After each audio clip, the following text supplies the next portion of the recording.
Comenzamos esta jornada de la tarde agradeciendo la asistencia de todos quienes hoy nos acompañan y les invitamos a ser parte de este nuevo conversatorio que en esta oportunidad abordará la temática de la responsabilidad por daño y delitos ambientales, que contará con un panel integrado por Natalia Alfieri, jefa de la Unidad de Medio Ambiente del Consejo de Defensa del Estado de Chile; Ana María Aldana, fiscal adjunta especializada en delitos medioambientales del Ministerio Público de Chile; Flavio José Román, abogado adjunto de la Abogacía General de la Unión de Brasil; César Adalid Siles Bazán, procurador general de Bolivia.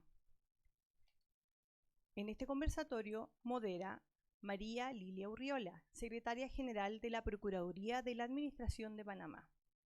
Antes de iniciar el panel, les recordamos que recibiremos sus consultas a través del WhatsApp que aparece en la pantalla para que lo puedan anotar, para que al final del panel nuestra moderadora pueda ir haciendo las respectivas consultas a los expositores.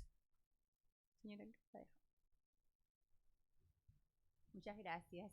Buenas tardes, tengan todos y bienvenidos a este último panel de esta Conferencia Latinoamericana de Abogacías y Procuradurías de Estado. Quiero iniciar mencionándoles que es un hecho innegable que cada día aumenta más la preocupación con un interés sumamente especial por la preservación y la conservación de la naturaleza y consecuentemente por la persecución de los delitos que se cometen contra el medio ambiente. Nos encontramos, podemos decir, que frente a un proceso de concienciación precisamente en aras de procurar esa preservación de la biodiversidad, el cual ha surgido no solamente producto de las nefastas consecuencias del cambio climático, sino que además pasa por la implementación de acciones para prevenir y combatir los delitos contra el medio ambiente y garantizar la reparación del daño. Una alianza que ha sido impulsada por el programa El Pacto de la Unión Europea ha coordinado iniciativas de acciones e investigaciones en la lucha contra los delitos medioambientales entre los países de América Latina y la Unión Europea, materializando la composición de la Red Jaguar, que está compuesta por policías especializados en la materia medio ambiente. Durante el primer año de existencia de esta red, se desarrollaron 11 operaciones vinculadas al tráfico de madera, comercio ilícito de minerales y tráfico de vida silvestre. Pero el principal objetivo que tuvo esta operación fue el desarrollar mejores y más amplios métodos de investigación especializados en delitos medioambientales. Producto de ello ha surgido la Guía Regional de Investigación para los Delitos Medioambientales en América Latina, que muestra datos muy sensibles y relevantes como estos. Ejemplo, desde el año 1970 se ha dado la desaparición del 80% de vida silvestre en la región, o que el 20% de la Amazonia ha sido devastada o destruida en los últimos 40 años.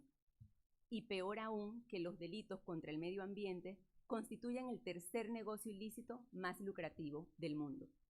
Entonces, frente a esta data, cabe plantearnos cuál es el rol de las autoridades que estamos representadas hoy aquí en esta mesa de este panel, precisamente para combatir y contrarrestar estos devastadores efectos contra el medio ambiente. Por ello, me complace mucho en esta jornada moderar el panel titulado Responsabilidad por daños y delitos medioambientales, el cual está integrado por profesionales y técnicos idóneos para abordar lo que acabo de explicar. Procederé a presentar una breve sinopsis de la hoja de vida de cada uno de nuestros panelistas. El doctor César Adalid Siles Bazán es abogado titulado de la Universidad Católica Boliviana y magíster en Derecho Constitucional y Gestión Pública Judicial de la Universidad Andina Simón Bolívar. Es procurador del Estado Plurinacional de Bolivia. Posee un diplomado en Organización y Administración Pedagógica, un diplomado en Gerencia Pública y otro en Derecho Procesal y Oralidad. A lo largo de su carrera ha ocupado importantes roles en instituciones nacionales como internacionales, siendo juez del Tribunal Administrativo de la Asociación Latinoamericana, magistrado suplente del Tribunal Departamental de Justicia de La Paz. Nos acompaña también el doctor Flavio José Román. Es abogado de la Unión General de Brasil. Flavio es procurador del Banco Central brasileño desde hace 22 años. De 2014 a 2016 se desempeñó en la Casa Civil de la Presidencia de la República, donde fue subjefe adjunto de Asuntos Jurídicos. Entre los años 2016 y 2022 actuó como Procurador General Adjunto del Banco Central y desde enero del 2023 es Abogado General Adjunto de la Unión. Se graduó de Derecho de la Universidad Estatal Londrina en el año 98, y tiene maestría y doctorado en Derecho Administrativo por la Pontificia Universidad Católica de Sao Paulo. Además, es profesor del Instituto Brasiliense de Derecho Público. Seguidamente nos acompaña Natalia Alfieri, licenciada en Ciencias Jurídicas y Sociales de la Facultad de Derecho de la Universidad de Chile. Tiene un magíster en Derecho con doble especialización en Energy and Clean Technology Law y Environmental Law de la Facultad de Derecho de la Universidad de Berkeley en Estados Unidos. Es magíster en Derecho con mención en Derecho Regulatorio de la Facultad de Derecho de la Pontificia Universidad Católica de Chile. Ha sido becaria Fulbright de Becas Chile y de la Universidad de California, Berkeley, culminando sus estudios en esta última universidad dentro de su lista de honor Dean's List. Actualmente es jefa de la Unidad de Medio Ambiente del Consejo de Defensa de Estado y previo a ello, relatora y asistente de juez del Segundo Tribunal Ambiental de Santiago. Ha realizado clases de Justicia Ambiental en la Universidad Diego Portales y de Responsabilidad por Daño Ambiental en el Diplomado de Medio Ambiente y Desarrollo Sustentable de la Universidad Andrés Bello. Y finalmente, la doctora Ana María Aldana Saavedra, abogada, licenciada en Ciencias Jurídicas y Sociales de la Facultad de Derecho de la Universidad de Concepción. Es fiscal del Ministerio Público con 20 años de experiencia. Tiene especialización en delitos medioambientales y patrimonio cultural. Y además, actualmente es fiscal jefe de la Fiscalía Local de Tomé. Posee diplomados y cursos de especialización en diversas universidades nacionales sobre legislación ambiental. Realiza actividades de docencia en la Academia de la Fiscalía de Chile. Ha desarrollado importantes investigaciones en la materia y actualmente se encuentra a cargo de la investigación de delitos relativos a atentados contra el medio ambiente en la Unidad de Alta Complejidad de la 8ª Región. Como ven, me acompaña y me toca moderar un panel de lujo en la materia. Entonces, siendo yo así, procedo a explicarles la metodología bajo la cual vamos a presentar este panel, que es, más que un conversatorio, es una comparación respecto de cómo funciona el ordenamiento jurídico, el ordenamiento institucional en sus respectivos países, además de otras cosas como, por ejemplo, los roles que tienen dentro de la responsabilidad por daño, dentro de la responsabilidad penal, que nos presenten algunos casos emblemáticos y finalmente los retos o desafíos que tienen. Primeramente, inicio con Natalia. Natalia, por favor, coméntanos en el eje de institucionalidad ambiental, ¿cuáles son los principales organismos y competencias que poseen en Chile, así como las principales leyes, partiendo desde la Carta Fundamental o la Constitución? Perfecto. Bueno, agradecer la invitación a esta actividad en el contexto de la reunión de la Asociación Latinoamericana de Abogacías y Procuradurías del Estado, la que hay presentes invitados de distintos países. Agradezco que podamos conversar de nuestros roles como Procuradurías del Estado en la protección del medio ambiente y ver finalmente si la institucionalidad, si los desafíos que manejamos son comunes o diversos, ¿no? Bueno, entonces les voy a hablar un poco de la institucionalidad ambiental y luego María Inés va a complementar con la institucionalidad penal ambiental y también con alguna regulación penal ambiental, ¿no? Aquí hay muchos invitados que conocen la institucionalidad ambiental de Chile y el rol de la Procuraduría del Estado de Chile o Consejo de Defensa del Estado en esta materia, pero especialmente para los que vienen de otros países, la institucionalidad ambiental chilena actual se sustenta en reformas que se iniciaron el año 2010, con una ley que crea el Ministerio del Medio Ambiente, que es básicamente el órgano encargado de la regulación y política ambiental, La Superintendencia del Medio Ambiente, que tiene funciones de fiscalización y sanción, o sea, está a cargo del sancionatorio ambiental. El Servicio de Evaluación Ambiental, que evalúa y califica los proyectos de inversión que se van a realizar en Chile. Y además esta ley del año 2010 estableció la obligación para el Ejecutivo de presentar un proyecto de ley para la creación del Servicio de Biodiversidad y Áreas Protegidas, cuya ley se aprobó hace poco, en agosto de 2023, y básicamente estableció este órgano que está encargado de la conservación de la biodiversidad del país. Y se condicionó también la entrada en operaciones en ese año, el 2010, de la Superintendencia a la creación de los tribunales ambientales. Los tribunales ambientales en Chile son órganos jurisdiccionales, están compuestos por 3 ministros titulares, 2 abogados y 1 científico, y un ministro suplente abogado y un ministro suplente científico, los que finalmente fueron establecidos por una ley publicada en 2012, y fueron entrando en funciones en distintas épocas. En marzo de 2013 entró en funciones el segundo Tribunal Ambiental, que está en Santiago, en la zona centro de Chile. Luego, a fines del 2013, entró en funciones un tribunal en Valdivia, en el sur, y en julio de 2017 entró otro Tribunal Ambiental en funciones en la zona norte, en Antofagasta. Y la función de estos tribunales básicamente es resolver reclamos de ilegalidad de actos administrativos con contenido ambiental y, por otra parte, conocer y pronunciarse sobre demandas por daño ambiental, que según nuestra legislación buscan reparación material del medio ambiente afectado. Esos son los principales organismos administrativos en materia ambiental y jurisdiccional en el caso del Tribunal Ambiental. En cuanto al rol del Consejo de Defensa del Estado en materia ambiental, solo mencionar que el Consejo de Defensa, un par de años después de publicarse la principal ley en materia ambiental que existe en Chile, que es la Ley de Bases Generales del Medio Ambiente, creó una unidad especializada en materia ambiental, que es la Unidad de Medio Ambiente. Esta se creó informalmente en el año 98, y en el 2007 ya se formaliza su creación.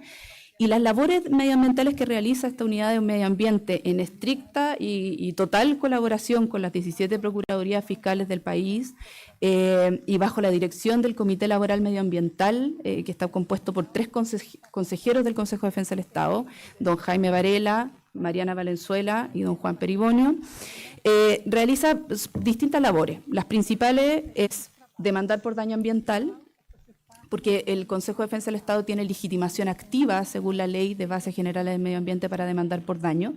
Hay otras personas que tienen legitimación activa, pero principalmente es el Consejo el que más demandas ha presentado en estos 26 años de vigencia de la Unidad de Medio Ambiente. Entonces reúne vasta experiencia en la presentación de este tipo de demandas, en la tramitación procesal, en la persecución sobre todo del cumplimiento de las sentencias que reconocen daño ambiental. Otra labor de gran importancia es defender los actos administrativos con contenido ambiental. Los defendemos en las Cortes de Apelaciones, en la Corte Suprema, en los tribunales ambientales, indirectamente también nos toca ir al Tribunal Constitucional y defenderlos ahí. Y yo diría que otra función importante tiene que ver con intentar culminar los juicios que tenemos en la medida de lo posible mediante vías colaborativas de resolución de los conflictos ambientales. Siempre regidos, en todo caso, por el principio de indemnidad del daño, que consiste en que cualquier conciliación en materia ambiental, transacción, avenimiento, tiene que contemplar acciones que se hagan cargo de reparar íntegramente los daños ambientales que existan. Además, hace seguimiento al cumplimiento también de estas conciliaciones. Y finalmente, otra labor del Consejo es la de querellarse respecto de delitos contra el medio ambiente, patrimonio cultural, ordenamiento territorial. Aún sin estar vigente la Ley de Delitos Económicos de Medio Ambiente, que vamos a comentar después, se ha querellado bastante en estas materias. Yo destacaría en cuanto a la regulación, la Constitución, que asegura a todas las personas el derecho a vivir en un medio ambiente libre de contaminación. También fija un deber para el Estado de velar porque este derecho no sea afectado y preservar la naturaleza, entre otras materias. Y también destacaría en cuanto a leyes, la ley a la que ya me referí, que es la Ley sobre Bases Generales del Medio Ambiente, que regula las instituciones básicas medioambientales, establece en el mensaje, sobre todo, una serie de principios que son relevantes, como el preventivo, contamina paga, responsabilidad, entre otros más. Y para nosotros es muy importante porque fija el régimen de la responsabilidad por daño ambiental. Hay otras leyes más que después podemos ahondar en ellas, como son todas las leyes de las instituciones que ya mencioné previamente, la ley de tribunales ambientales, la ley del Servicio de Biodiversidad y Áreas Protegidas, entre otras. Hay una serie de normas de calidad y emisión que también son muy, muy relevantes en materia ambiental. Está la ley de cambio climático también, que es del 2022, la ley de humedales urbanos, que también es muy relevante, la ley de responsabilidad extendida del productor y, por supuesto, la ley de delitos económicos y medio ambiente, que luego vamos a conversar de ella. Gracias, Natalia. En el mismo sentido, cedo la palabra a Ana María para que Ana María nos dé su enfoque desde la Fiscalía. Al igual que Natalia, quisiera primero agradecer la invitación. Estamos en micrófono.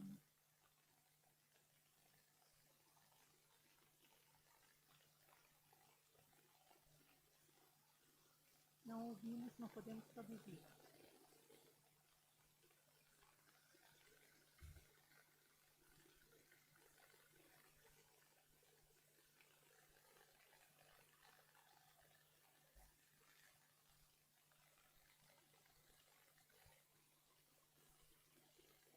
Estamos sem áudio.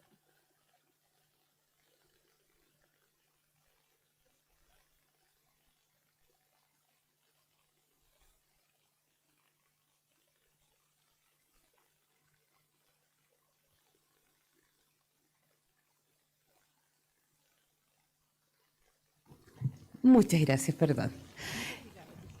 Por un lado, tenemos entonces la investigación por parte de la Fiscalía. La Fiscalía cuenta con fiscales especializados en delitos medioambientales, designados por región. Esto es, cada una de las regiones del país tienen fiscales especializados para esta materia. Esto nos permite, primero, el tener una coordinación mejor y también poder tener una sola unidad a la cual consultar, una unidad especializada, que es la unidad que se refiere específicamente a delitos ambientales. Pero esto también se ve apoyado por dos aspectos muy relevantes en Chile. Uno, tenemos policías especializados, que es la Videma de la Brigada Investigadora de Delitos Medioambientales de la PDI. Y además tenemos un laboratorio especializado. Esto dista de las realidades de algunos de los países de Latinoamérica, en que efectivamente esto se hace por policías que tienen conocimientos generales sobre todas las áreas. No ocurre lo mismo en Chile.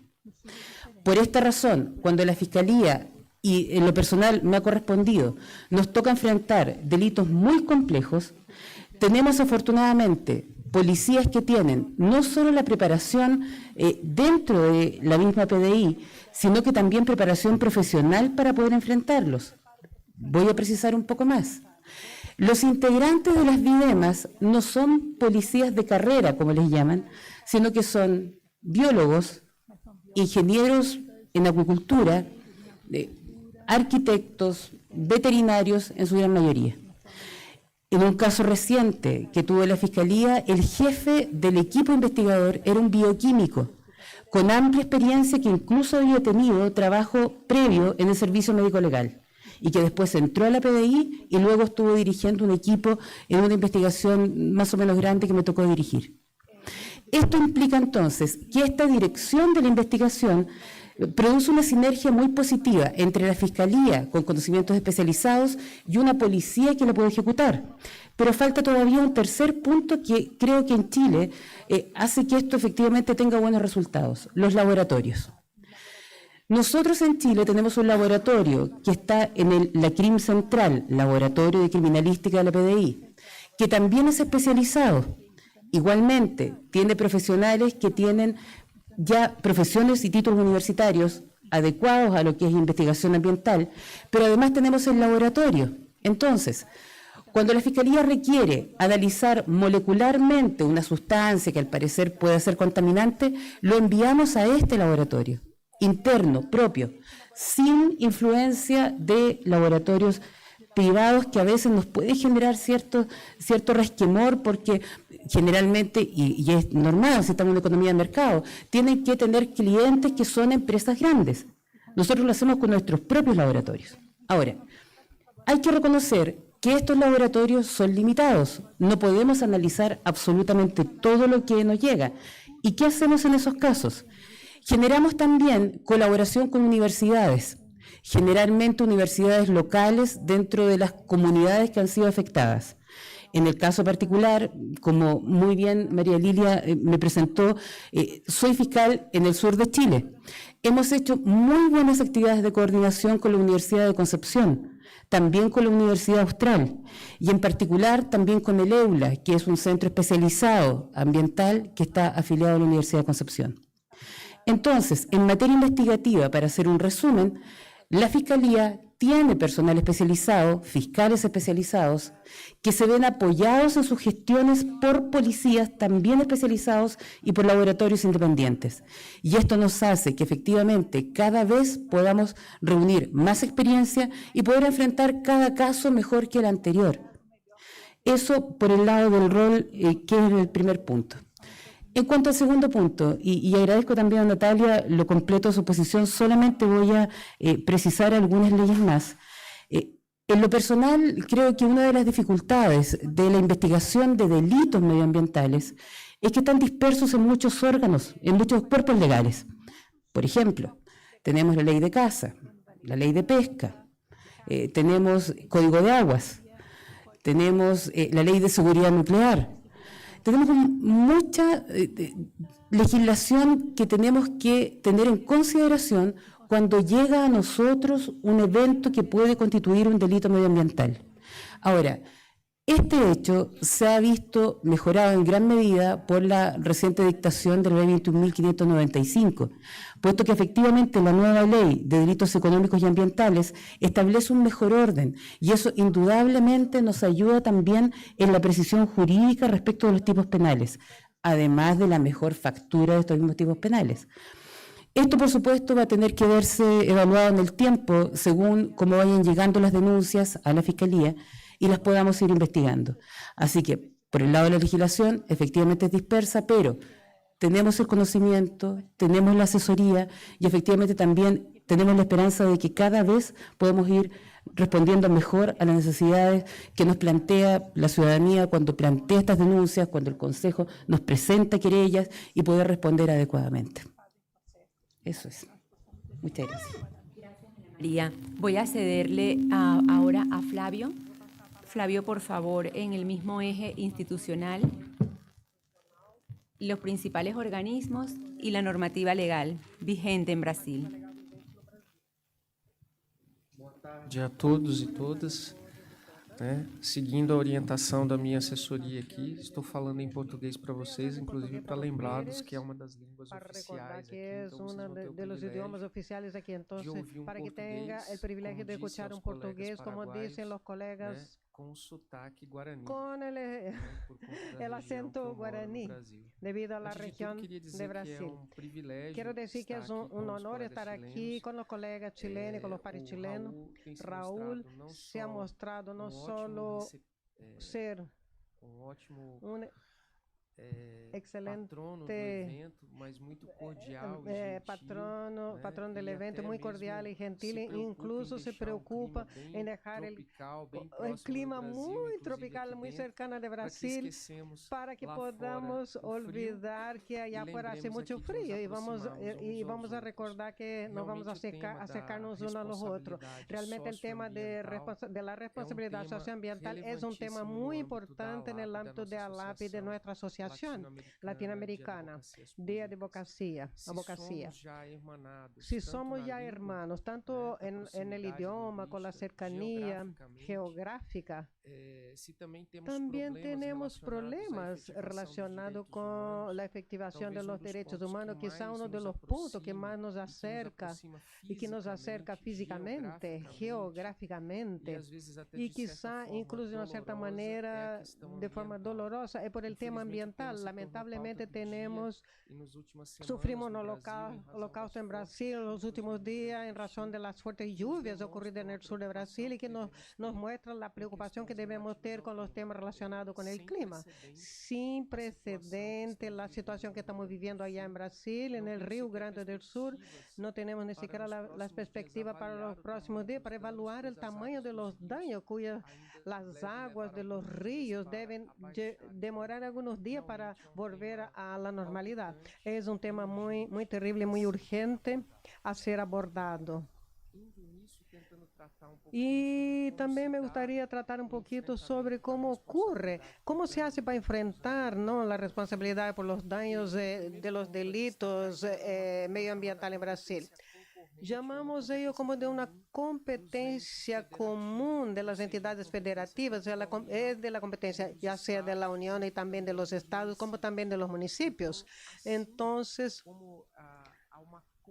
así como existe una complejidad normativa e institucional con relación al clima, y también los municipios son entendidos como entidades federativas de Brasil.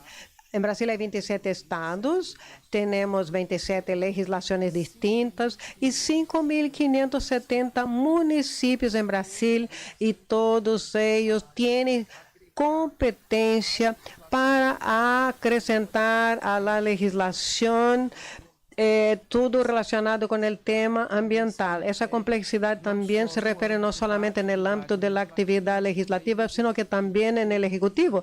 Todas las entidades federativas deben se desempeñar para promover la protección socioambiental. Y el Estado, o sea, la situación que nosotros estamos viviendo hoy en día ya en Río Grande del Sur es un ejemplo de este esfuerzo en conjunto, aun siendo un gobierno estatal que hace oposición al gobierno federal y también a la municipalidad de Porto Alegre. Todos los tres están trabajando juntos para enfrentar a las contingencias en el estado de Río Grande del Sur y se desempeñando al límite de sus recursos humanos y financieros para poder disminuir los daños para las personas que perdieron sus casas, están desamparados. Tenemos muchos muertos y también muchas personas están desaparecidas. Más de 50.000 personas están sin casa, desabrigados. Y también los esfuerzos para la reparación han sido ahora calculados en 20.000 millones de dólares para la recuperación del Río Grande del Sur. Entonces, el tema del idioma en el gobierno federal, dirigido por la doctora Marina Silva, mundialmente conocida. Entonces, el rescate de ella, del Ministerio brasileño, ya es un motivo de parabenización, felicitación en el ámbito ambiental. Además del Ministerio de Medio Ambiente, tenemos 19 órganos con competencia ambiental, tanto con competencia de promoción del medio ambiente como también de la parte de fiscalización del medio ambiente. Vale la pena mencionar 2 autarquías federales con competencias ambientales. La primera de ellas es el Instituto Brasileño del Medio Ambiente y de los Recursos Naturales Renovables del IBAMA, que tiene poder de policía y es responsable por la fiscalización del cumplimiento de la legislación ambiental, aplicando penalización en el caso de infracciones administrativas. El órgano también es responsable por la ejecución a nivel federal de acciones previstas en la legislación ambiental. Otra importante institución es el Instituto Chico Mendes, que tiene el nombre de uno de los seringueros que fue asesinado en la región del Amazonas y perseguido por la persona que quería explotar a la floresta amazónica. Chico, que hace la protección de las unidades de conservación de todo el país. Una advocacia general ingresa en todo ese complejo. Efectivamente, la Advocacia General de la Unión posee esas 4 carreras, esos 4 órganos que representan todos estos órganos federales, ejerciendo funciones tanto de consultoría jurídica como también de acción contenciosa judicial. Así que, por una parte, es responsable por hacer análisis prévia das normas, tanto para a administração direta ou a administração indireta, que por outro também se preocupa de proponer ações judiciais para a reparação do dano. Devido à importância do tema e a fragilização medioambiental e da própria transversalidade que passa tanto pelos órgãos da administração direta ou indireta e de várias carpetas ministeriais, a Advocacia General da União decidiu criar no ano 23 uma procuradoria especializada em Advocacia General da União, que é a Procuradoria em Defesa do Clima e do Meio Ambiente, que é dirigida por a doutora Marina Silva, que é experta no tema, professora no tema, e o objetivo desta procuradoria é reduzir os custos de negociação entre estes órgãos, acercando, sobretudo, a los jurídicos e los analíticos de los distintos órgãos para reduzir os custos de la negociação, tornando a política medioambiental mais estratégica do ponto de vista jurídico e coerente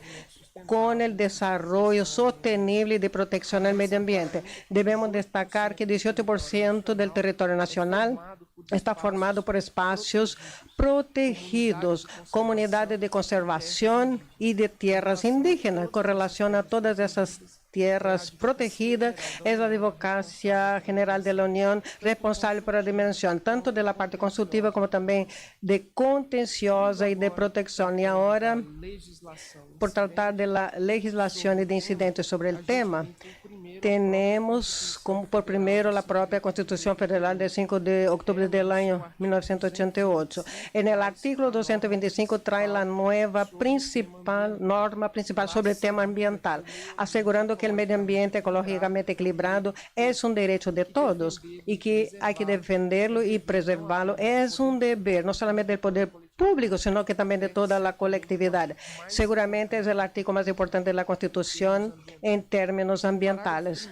El párrafo primero de este mismo artículo 225 hace una lista de todas las atribuciones, como límites a las emisiones y la integridad del patrimonio genético del país y la promoción de la educación en el país. Abajo de la Constitución tenemos una gran cantidad de normas federales, estaduales y municipales, que sería inviable, sería imposible hacer una lista de todas ellas. Entonces yo cito las principales normativas federales que dan un panorama del marco chileno. El Código Forestal es el primero, es de 2012 y vino a sustituir el código anterior que era de los años 60 y establece las áreas de protección. Tenemos aún la ley del 2000 que instituyó el Sistema Nacional de Unidades de Conservación, diferenciando las varias especies de unidad y las posibilidades de uso de tales áreas.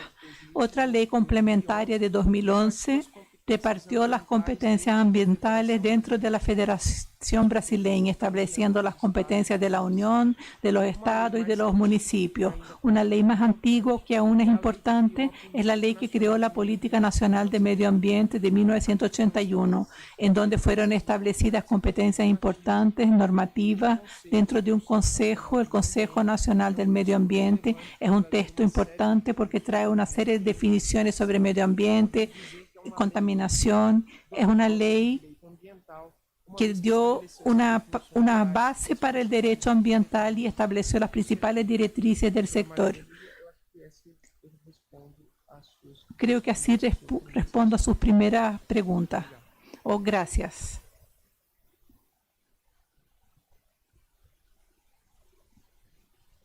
Necesitamos el micrófono.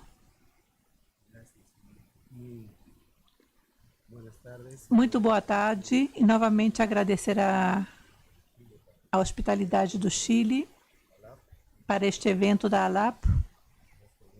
Duas perguntas. Queria começar com algo que sempre escutei do vice-presidente do país. David Choquehuanca Céspedes, que decía que el derecho también está evolucionando.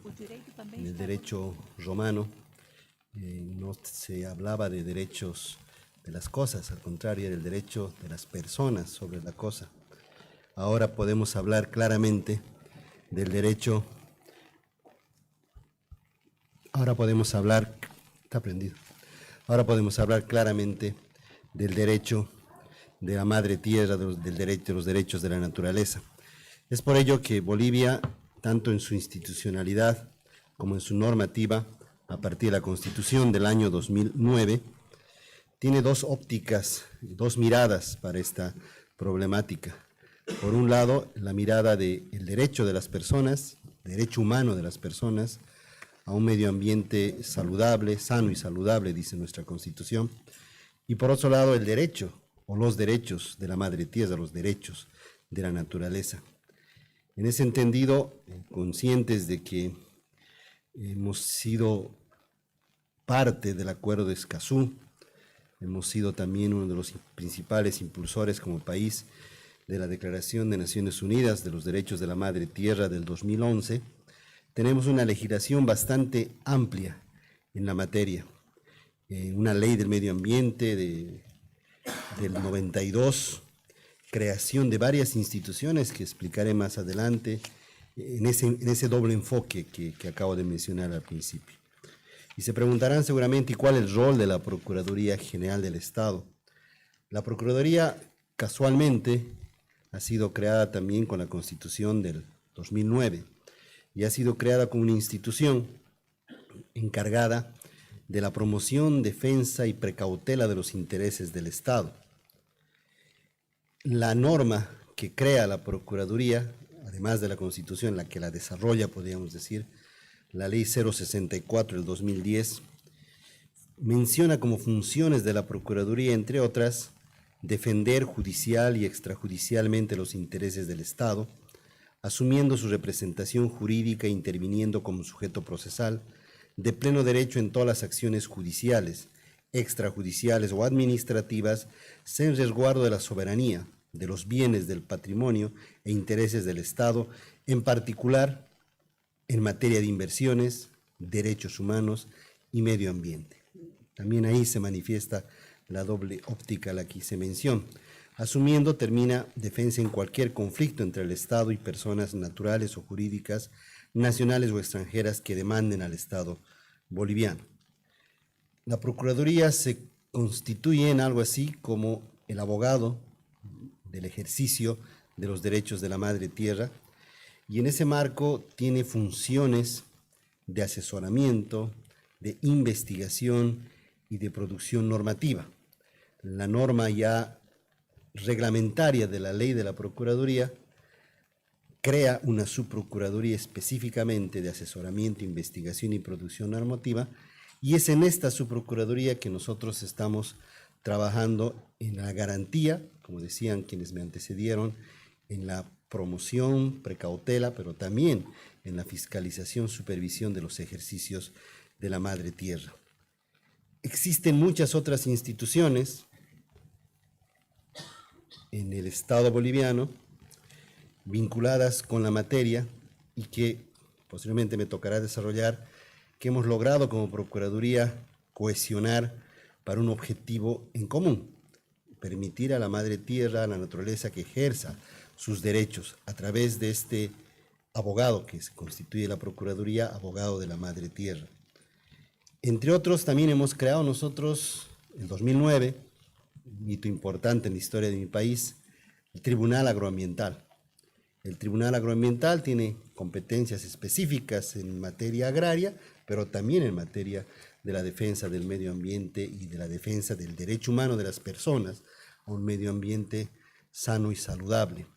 Sin embargo, aunque eso también lo explicaré después en los retos seguramente que nos tocará exponer al final, sin embargo, no tiene competencias en este momento de Ministerio Público, no tiene competencias de investigación penal. Ese rol lo está ejerciendo el Ministerio Público. No existen todavía fiscalías especializadas como en Chile, pero bueno, estamos trabajando también en mejorar y adecuar también estándares internacionales nuestra normativa vigente. Hemos presentado una propuesta recientemente, bueno, en realidad ya se presentó hace varios años, pero recientemente está nuevamente en tratamiento en la Asamblea Legislativa de Código Procesal Agroambiental, prioritario para nosotros. Tenemos un Ministerio de Medio Ambiente y Agua, ente tutor, rector en la materia, del cual se desprenden algunas instituciones que también intervienen y de forma decisoria en la toma de decisiones públicas, como el Servicio Nacional de Áreas Protegidas, la Autoridad de Fiscalización y Control Social de Bosques y Tierras, el Fondo Nacional de Desarrollo Forestal y la Autoridad Plurinacional de la Madre Tierra. Son varias instituciones que además quisiera acotar en el ámbito nacional, en el ámbito central, que trabajan en esta promoción y por otro lado fiscalización del ejercicio de los derechos de la Madre Tierra, pero también tenemos competencias constitucionales asignadas a los gobiernos departamentales, a los gobiernos municipales y a las autonomías regionales y autonomías indígenas, originarias y campesinas. Competencias que se la está ejerciendo muy precariamente por ahora, pero que precisamente la idea que tenemos como Procuraduría General del Estado, reitero, voy a nuevamente repetir, ese abogado de la Madre Tierra que se constituye el procurador conforme a la Constitución boliviana, es coordinar los esfuerzos en una misma línea de trabajo.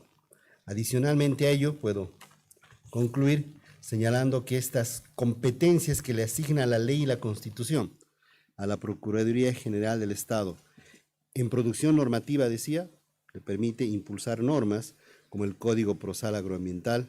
Hace un par de horas me dijeron que el próximo jueves estamos presentando un nuevo proyecto de ley juntamente con la vicepresidencia para reducir los chaqueos, los incendios ilegales. Tenemos competencia en producción normativa, tenemos competencia en asesoramiento especializado que permite reunirnos periódicamente de forma permanente con las instituciones del sector para trabajar políticas públicas, para mejorar su normativa interna, para, por ejemplo, modificar los procedimientos sancionatorios que tienen en materia administrativa. Y también tenemos competencia en investigaciones especializadas. Eso me reservo para el final, investigaciones especializadas en defensa de los derechos de la Madre Tierra. Por ejemplo, una investigación especializada y comenzó el año pasado, relativa específicamente a estos chaqueos, incendios provocados, ilegales, no autorizados. Otra investigación especializada que hemos empezado este año, a principios de este año, sobre la minería ilegal que también contamina el medio ambiente. Y tenemos programada realizar también otras investigaciones a futuro. Gracias. Gracias a usted. Siguiendo con lo proyectado para el panel, y siendo que el tema medioambiental se puede analizar desde una perspectiva administrativa, pero también criminal, siendo esta última el medio más efectivo para reprimir a los infractores de la protección del medio ambiente, principalmente porque goza de mayor aprobación social y también por toda la cooperación internacional en materia penal, goza de mayor prestigio y mayor crédito. Vamos a abordar el siguiente eje temático, que es sobre responsabilidad por daño ambiental y responsabilidad penal, en el cual le voy a pedir que inicie Ana María, hablándonos sobre la responsabilidad penal ambiental, la regulación principal, el objetivo que persigue y el rol de los diversos actores. Ana María, seguidamente va a tomar la palabra Natalia, quien va a explicar precisamente esa responsabilidad penal ambiental en el mismo sentido, pero también la responsabilidad por daño. Le cedo la palabra entonces. Muchas gracias. Ahí sí. En cuanto a la responsabilidad penal ambiental, la investigación, como ya adelanté y aquí continúo con la historia, nosotros tenemos una base primero para poder comenzar la investigación. Ahora, en cuanto a la investigación penal propiamente tal cual como la moderadora ha dicho, es bastante bien recibido a nivel de comunidades el que haya investigación respecto de estos delitos. Ha habido una evolución durante el tiempo. La verdad es que denuncias han existido en materia ambiental, penal ambiental, desde hace muchos años. Pero la respuesta que les hemos ido dando a estas denuncias ha sido distinta también al correr de los años, con mayor especialización y con mayores también recursos. En ese sentido, la responsabilidad penal, por ejemplo, de delitos que afecten aguas de alguna comunidad o que sean afectados por cenizas de alguna empresa, por ejemplo, una termoeléctrica para otra comunidad, ha sido también tomada por parte de la Fiscalía y desarrollada en detalle por las policías y también llevadas a juicio. Dentro de la responsabilidad penal ambiental nos ha correspondido, y también vuelvo otra vez a los ejemplos prácticos, ver delitos que son a veces de poca frecuencia, como por ejemplo los que están presentes en la Ley de Seguridad Nuclear. Por supuesto, una ley que cada abogado conoce en detalle, me imagino, por lo frecuente de su uso. Esta norma, hace muchos años atrás, también fue objeto de investigación por parte de la Fiscalía. Llegamos a juicio oral y condenamos, dando respuesta no a una gran comunidad, sino más bien a un grupo de trabajadores que efectivamente se vieron expuestos a un mal manejo de un elemento radioactivo en que una víctima la tomó y la guardó en el bolsillo del pantalón, sufriendo graves quemaduras radioactivas.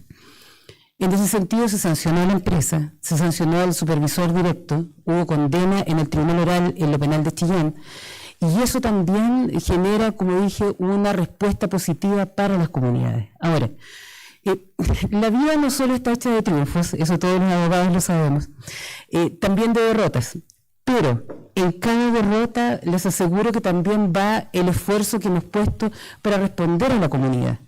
Por ejemplo, si tenemos una comunidad que nos pide que investiguemos una contaminación de una empresa y finalmente hay una absolución, si durante la investigación logramos acreditar el hecho y ya después se absuelve por un tema jurídico, al menos le hemos dado una respuesta a la comunidad, que es decir, penalmente hemos acreditado este hecho punible.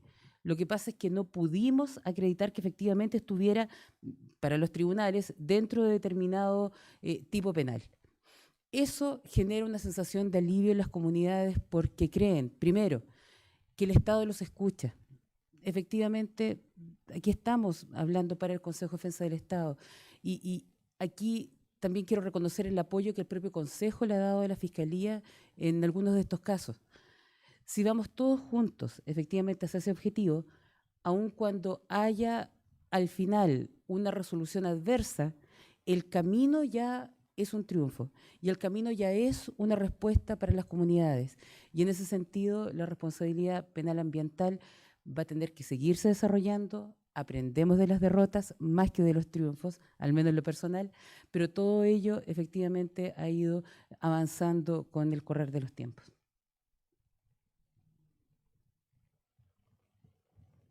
Gracias. Con respecto a la responsabilidad por daño ambiental, a eso me voy a referir primero y después un poco a la responsabilidad penal ambiental, complementando lo que acabamos de escuchar. En Chile la responsabilidad por daño ambiental está regulada en la Ley de Bases Generales del Medio Ambiente, en la Ley 19.300, y ahí se establece que todo el que dolosa o culposamente cause daño al medio ambiente está obligado a repararlo materialmente. Por tanto, es una responsabilidad que tiene por objeto lograr una reparación material y no una compensación en dinero, ¿ya? Eso hace que sea bastante complejo la ejecución de este tipo de sentencias, ¿no?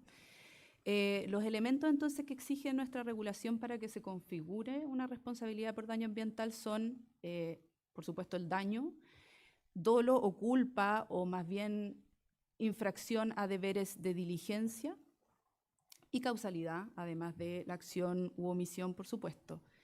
Sobre el daño ambiental, yo diría que lo más complejo es que se define en nuestra regulación como un detrimento significativo. Ese requisito de la significancia ha sido debatido largamente. No hay antecedentes en el debate parlamentario de por qué se estableció este requisito.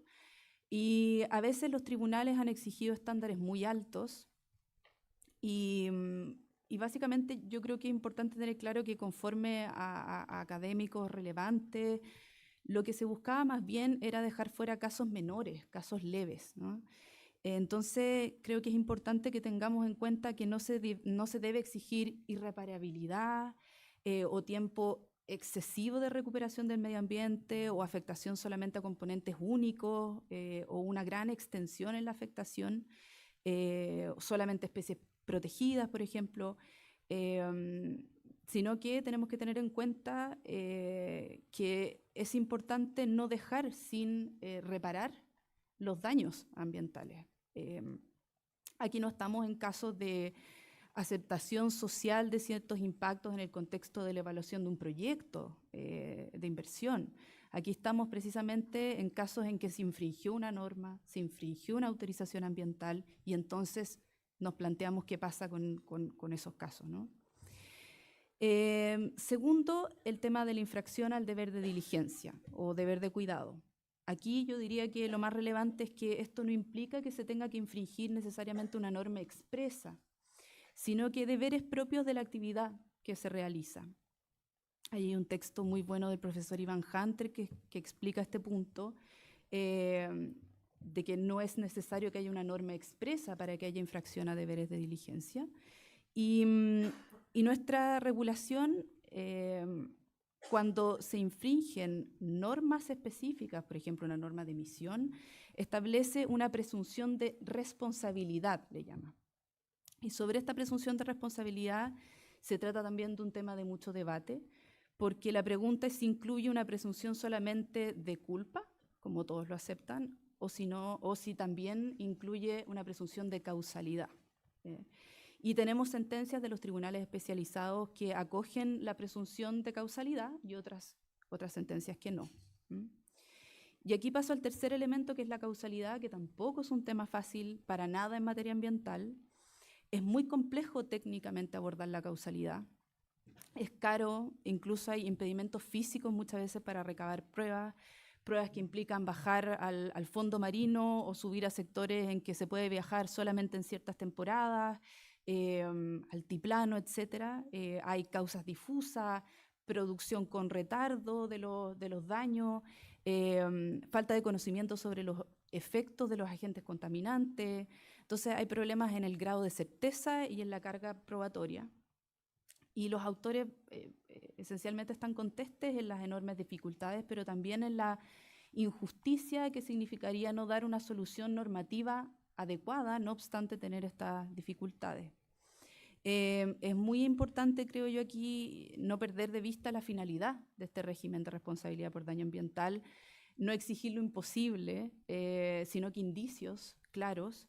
Y en este sentido, las veces en que se ha utilizado la presunción de responsabilidad como presunción de causalidad han sido bien interesantes los fallos. Yo ahí destaco uno del segundo tribunal ambiental del tranque de Relaves, la causa D14, y ahí se trata de casos en que ha habido incumplimientos reiterados, graves, apareciendo daños precisamente en los ámbitos de protección específicamente relacionados con esas regulaciones infringidas reiteradamente. Entonces es una solución interesante, ¿no? Esta presunción. Como les mencionaba antes, a nosotros como Consejo de Defensa del Estado nos interesa mucho el tema de la responsabilidad por daño ambiental porque presentamos demandas, tenemos legitimación activa para presentarlas, ahí hacemos una labor de coordinación muy fuerte con los servicios con competencia ambiental, autoridad marítima, salud, agrícola, aguas, la Superintendencia de Medio Ambiente, el Ministerio del Medio Ambiente también. Y lo que vamos haciendo es determinando los componentes ambientales que se ven afectados. Eso es un trabajo investigativo de petición de informes a los distintos servicios, etcétera, y vamos recabando información sobre afectación de bosque nativo, salares, humedales, parques nacionales, monumentos, y también de eventuales medidas de reparación o de compensación que se pueden pedir en estas demandas. Ahora, no solamente para nosotros es relevante presentar demandas, también defendemos al Estado cuando se lo demanda por daño ambiental. Son menos las causas en esos casos, pero también ahí hacemos un trabajo importante. Y como les decía antes, también llevamos adelante estos juicios y negociamos mucho para ver si hay posibilidades de terminar estos casos mediante conciliaciones.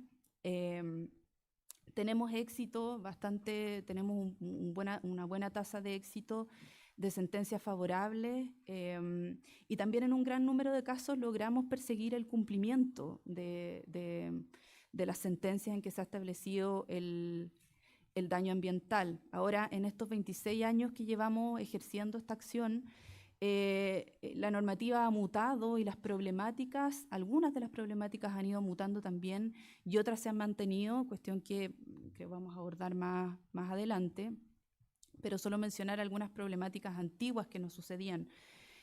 Cuando los tribunales ordinarios eran los que establecían, los que dictaban la sentencia, muchas veces eran claros en los principios que querían lograr en la reparación, pero no necesariamente en cuanto al detalle, por lo que en varios casos tuvimos que hacer transacciones post-sentencias para poder realmente ejecutar las sentencias y poder llevar adelante la reparación efectiva. En cuanto a problemas más actuales, que ya los vamos a abordar, también tenemos dificultades en la ejecución de las sentencias, pero también esperanza, porque a pesar de tener una regulación, digámoslo así, incompleta, la forma en que están interpretando la normativa por parte de los tribunales ambientales especialmente está teniendo en cuenta genuinamente los problemas propios de la reparación ambiental, así que tenemos esperanza sobre ese punto. Sobre lo que es la responsabilidad penal ambiental, solamente complementar lo ya señalado. Como les mencionaba antes, el Consejo actúa ante delitos comunes vinculados a problemáticas ambientales, por ejemplo, presenta querellas por usurpación o hurto ante tala de bosque nativo en inmuebles fiscales o extracción de áridos en bienes fiscales, a requerimiento del Ministerio de Bienes Nacionales, por ejemplo, y también se querella ante delitos ambientales propiamente tales, por ejemplo, delitos que establecen la responsabilidad penal ante quienes causen daños a monumentos nacionales o al patrimonio cultural, en otras palabras, incendios de bosque nativo, tráfico de residuos peligrosos, delitos por daño a recursos hidrobiológicos, y también delitos por venta o promesa de venta de loteos que pueden generar finalmente núcleos urbanos al margen de la planificación territorial. Por supuesto, va a ser importante también para el Consejo lo dispuesto en la Ley de Delitos Económicos en Medio Ambiente. Tiene delitos muy interesantes, por ejemplo, cuando alguien, sin someterse a evaluación a sabiendas de que debía evaluarse, vierta sustancias al agua, al suelo, al subsuelo, o también hay otro delito de contravención a normas de emisión, o de calidad, o resoluciones de calificación ambiental, habiendo sido sancionado administrativamente previamente al menos 2 veces en los 10 años previos. Son delitos muy relevantes, interesantes, que yo creo que en el futuro de todas maneras, vamos a perseguirlos. Está también, por ejemplo, el delito de extracción de agua sin cumplir las reglas de distribución y aprovechamiento, o la afectación grave de aguas, y todos estos delitos también se cubre la imprudencia temeraria, la mera imprudencia y la negligencia. En estos casos, entonces, el Consejo actúa como querellante porque entiende que hay una pérdida de beneficios de interés público relacionados con servicios ecosistémicos que prestan los recursos nacionales, o relacionados con los servicios culturales que presta el patrimonio cultural, o con los servicios urbanísticos que presta finalmente el ordenamiento territorial. Entonces, el Estado es garante de esos intereses públicos, tal como se desprende de la Constitución, y por lo tanto es esa la razón por la cual actuamos en estas materias. Gracias, Natalia. Habiendo escuchado a Natalia y Ana María, cada una en sus áreas de expertise sobre el tema de daño ambiental y delito, y siendo que nuestros homólogos de Brasil y de Bolivia no ejercen la acción penal en materia medioambiental, procedo a preguntarles a ambos, en materia de responsabilidad por daño ambiental, igualmente nos expliquen la regulación principal de su país, el objetivo que se persigue y el rol de los diversos actores, para lo cual cedo la palabra al procurador de Bolivia. Gracias. Sí, evidentemente la Procuraduría General del Estado no ejerce ni tiene facultades de investigación ni Dirección Funcional de Investigaciones. Sin embargo, podemos informar que la legislación boliviana, tenemos que ser sinceros en esto, es bastante precaria en materia de persecución penal en este tipo de delitos. En una de las investigaciones que hemos promovido como Procuraduría, hemos encontrado muy pocos casos en el Ministerio Público tramitados y casi ninguna sentencia. Y digo casi porque recientemente este año se ha dictado una sentencia por un incendio provocado. Y básicamente son los 3 delitos que se persiguen en materia medioambiental: incendios, destrucción y deterioro de bienes del Estado y riqueza, y delitos contra la salud pública. Sin embargo, pensamos que el Código Procesal Agroambiental, que está en proyecto en la Asamblea Legislativa Plurinacional de Bolivia, puede ser una alternativa a modificar este informe que acabo de hacer sobre la persecución en materia penal de delitos ambientales, y también sobre las acciones constitucionales y legales que se pueden ejercer para prevenir y también en su momento sancionar afectaciones medioambientales. En cuanto se refiere a la responsabilidad ya más genérica, como hacía la pregunta, en Bolivia tiene una institucionalidad, como decía anteriormente, bastante nutrida por varias instituciones que en el marco de sus competencias sí ejercen, tienen competencia para responsabilizar administrativamente afectaciones al medio ambiente.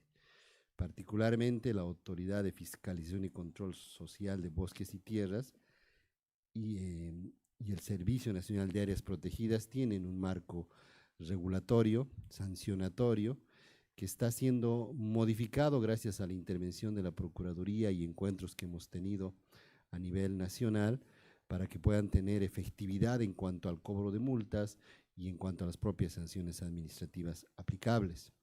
Asimismo, es importante para nosotros el que estas investigaciones especializadas que puede hacer competencialmente la Procuraduría General del Estado puedan servir para concluir en dictámenes a cada una de estas instituciones de cumplimiento obligatorio, que es un mandato que también nos da la Constitución y la ley, y a través de esos dictámenes poder no solamente modificar normativa, que ya urge y es necesario, sino también iniciar los procesos que correspondan a quienes no están cumpliendo sus labores legales y constitucionales descritas en la norma.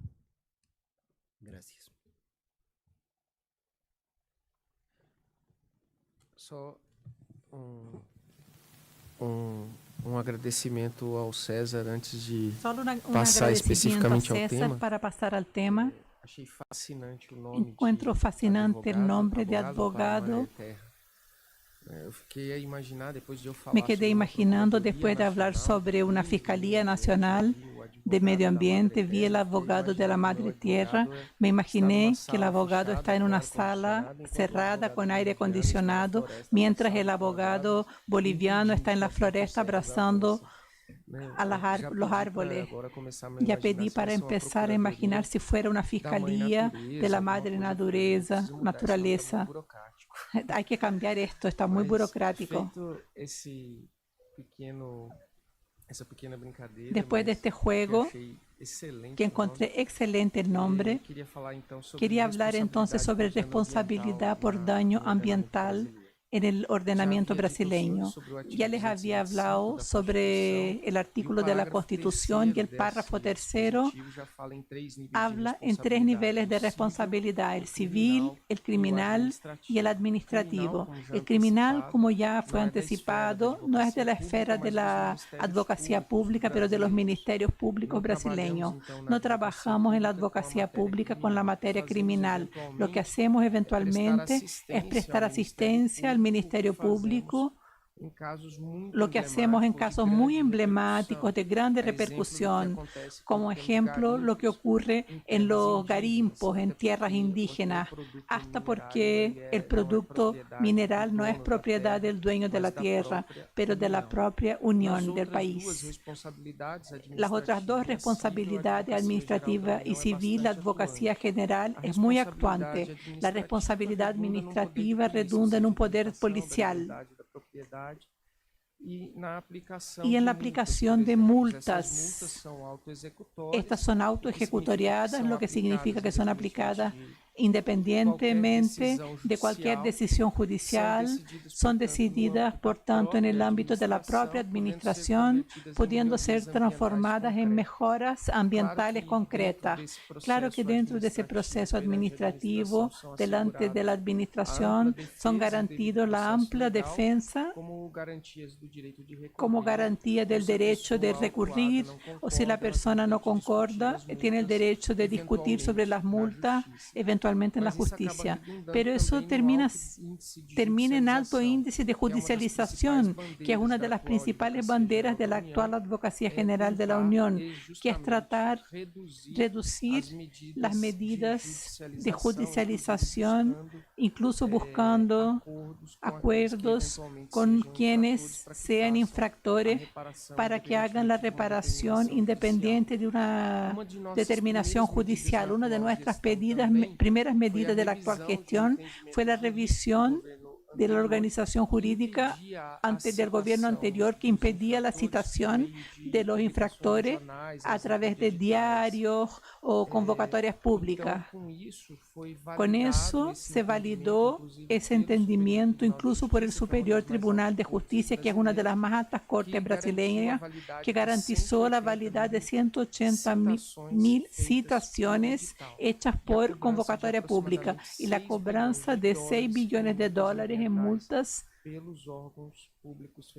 de los órganos públicos federales.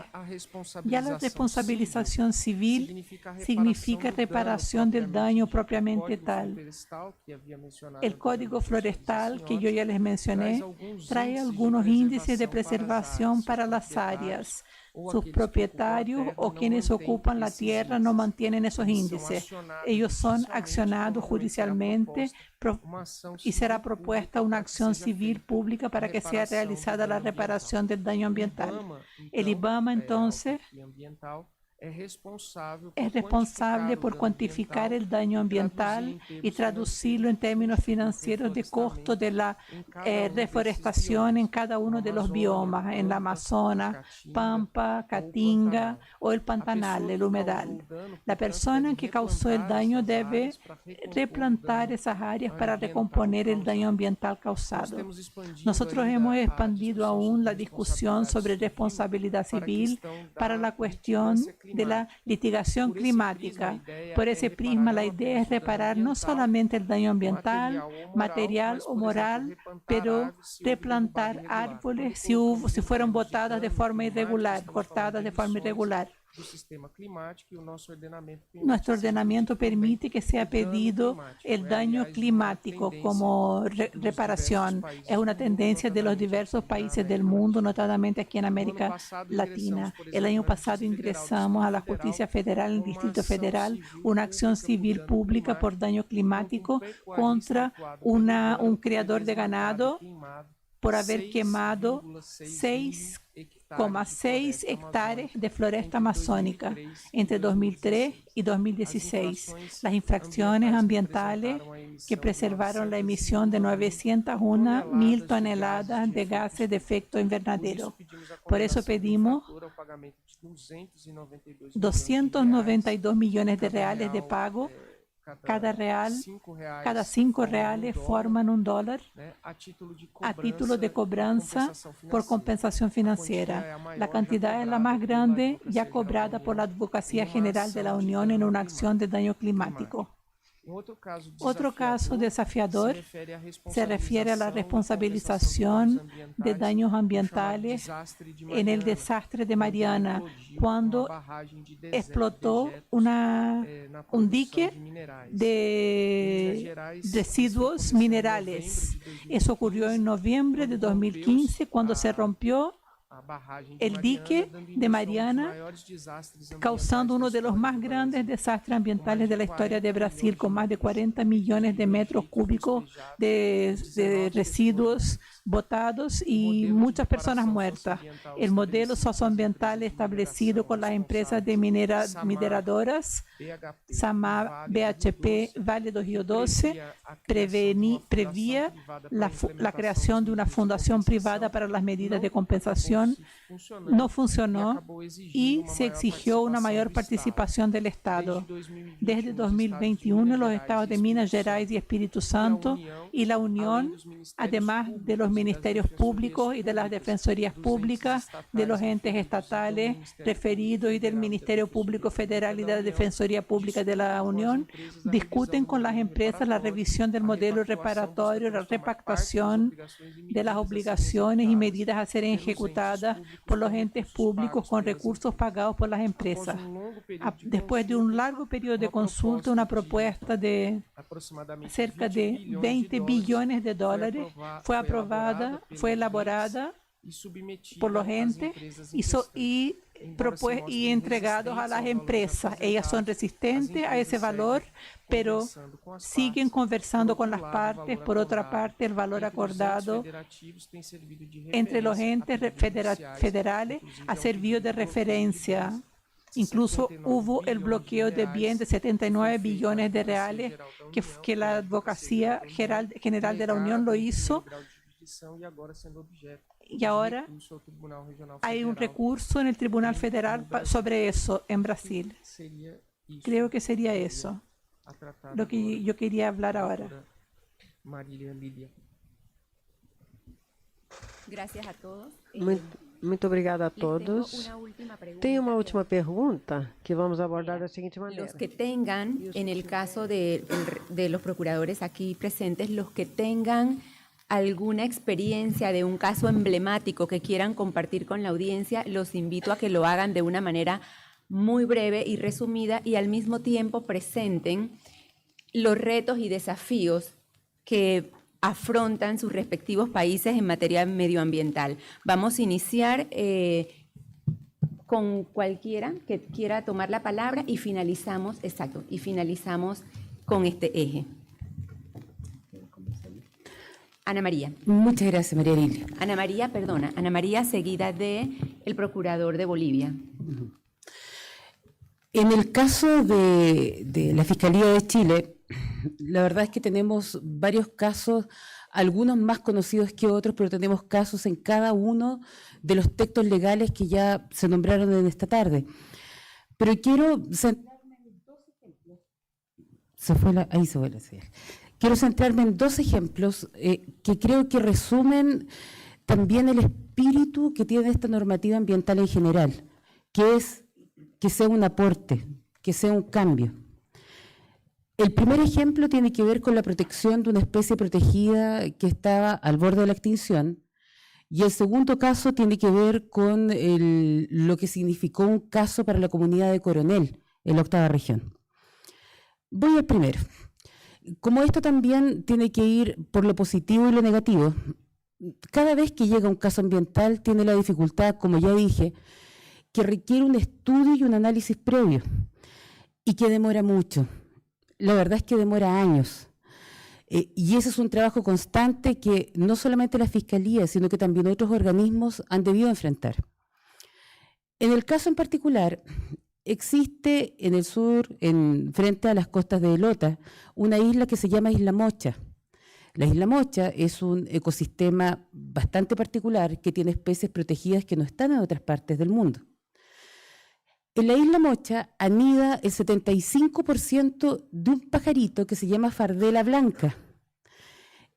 Anida y genera sus crías allí. El otro 25% es en Isla Juan Fernández. Increíblemente no anida en ninguna otra parte del mundo. Esta fardela blanca hace un viaje migratorio entre Isla Mocha y Juan Fernández hasta Alaska, en el hemisferio norte, y después vuelve a anidar acá. Es una ave bien particular, por varias razones. Una de ellas es que vive siempre en el mar. Crece, come, duerme, todo en el mar. No va a tierra, salvo cuando anida. Y la otra particularidad también es que esta fardela blanca tiene una forma de anidar bien particular porque hacen hoyos, las parejas de aves, dentro de la tierra. Haciendo una imagen, si ustedes tienen una línea de tierra, los padres cavan, hacen una cueva como de unos 2 metros hacia adentro y allí tienen el nido donde salen estos pollitos.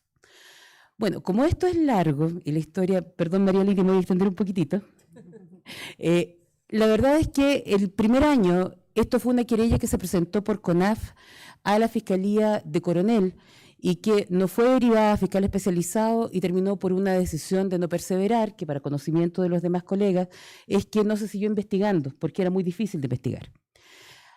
El segundo año, CONAF presentó una querella en la Fiscalía Regional del Biobío y se asignó a fiscal especializado, específicamente a quien habla.